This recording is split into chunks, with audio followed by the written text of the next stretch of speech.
But thanks a lot to all the media members and all the great actors on the stage. Amazing. Anna, namaste. No two love stories are the same. First story చెప్పినప్పుడైతే I simply wanted do the film because of Venkatesh demeanour. ఇట్లనే నవ్వుకుంటా మంచి ఇది rom com ఇది. ఆ అన్నకి food తోటి చాలా ప్రేమ అండ్ మనుషులతో కామెడీ చేయడం అంటే చాలా ఇష్టము. So I really wanted do the film and then ఒకసారి నారా రోహిత్ అన్నతో కలిసిన తర్వాత అన్న యూజువలీ సినిమాలు కొంచెం టైం తీసుకొని కొన్ని సెన్సిబుల్ సబ్జెక్ట్స్ పట్టుకొని he tries to do good films.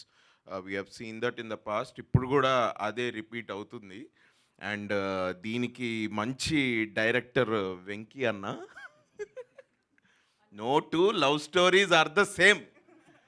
ఇది టీజర్లో ఇంకా అసలు ఏమీ చూపించలేదండి. బేసిక్గా ట్రైలర్ సినిమాలో చాలా ఉంటుంది. మీరు ఇప్పుడు శ్రీదేవి మ్యామ్ గారు ఇట్లా స్క్రీన్ మీద రాగానే చాలామంది అరుస్తూ ఉన్నారు. దానికి ఇంకా చాలా ఉంది స్క్రీన్ మీద, ఇంకా బాగా తెలుస్తుంది. మస్తు షేడ్స్ ఉన్నాయిరా అంటే అది ఇక నారా రోహిత్ అన్నకే అది కరెక్ట్ ఈ స్టోరీకి చెప్పాలంటే. But no, it's wonderful film. నేను స్టోరీ కోసం ఈ సినిమాలో I'm part of this film and I'm thankful. Venky అన్న, థ్యాంక్స్ అన్న సినిమా ఇచ్చినందుకు. No, it's a very wonderful film. చాలా హ్యాపీ గో లక్కీ వైబ్ తోటి చాలా పాజిటివ్గా చాలా బాగుంటుంది సినిమా. సో ఎస్పెషలీ మా ప్రొడ్యూసర్స్ సంతోష్ అన్నకి, నారా రోహిత్ అన్నకి అండ్ గౌతమ్ అండ్ రాకేష్ గారు అందరికీ big all the best. Wonderful team.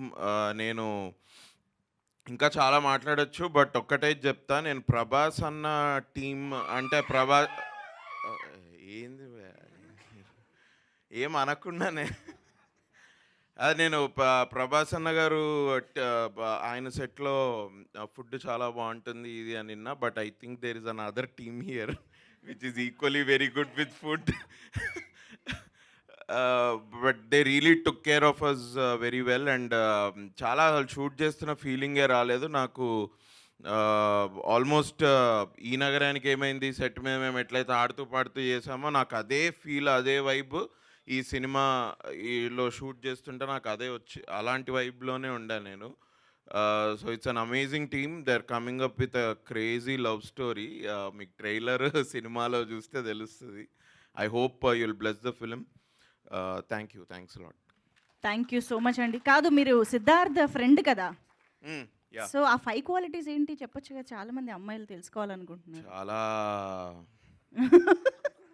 It will be a very ah 5 list అంటే అది ఆ 5 క్వాలిటీస్ ఎట్లా ఉంటాయంటే అవసరమా నీకు అని అడిగేటట్టుంటాయి. బట్ నేను అది నారా రోహిత్ అనలేను, ఎందుకంటే మా వెంకీ అన్న రాసాడు స్టోరీ అది. అసలు 5 క్వాలిటీస్ అన్నది it's a good nice drama. ఒక డ్రైవ్ కోసం అది బాగుంది. బట్ ఆ 5 క్వాలిటీస్ కోసం ఇవన్నీ కూడా జరుగుతాయా అని రేపు స్టోరీ చూసిన తర్వాత మీకు అర్థమవుతుంది. I can't really tell that. అది అర్థమైంది, మీరు తిప్పి చెప్తున్నప్పుడే అర్థమైంది ఏం చెప్పాలనుకోవట్లేదని. Thank you so much.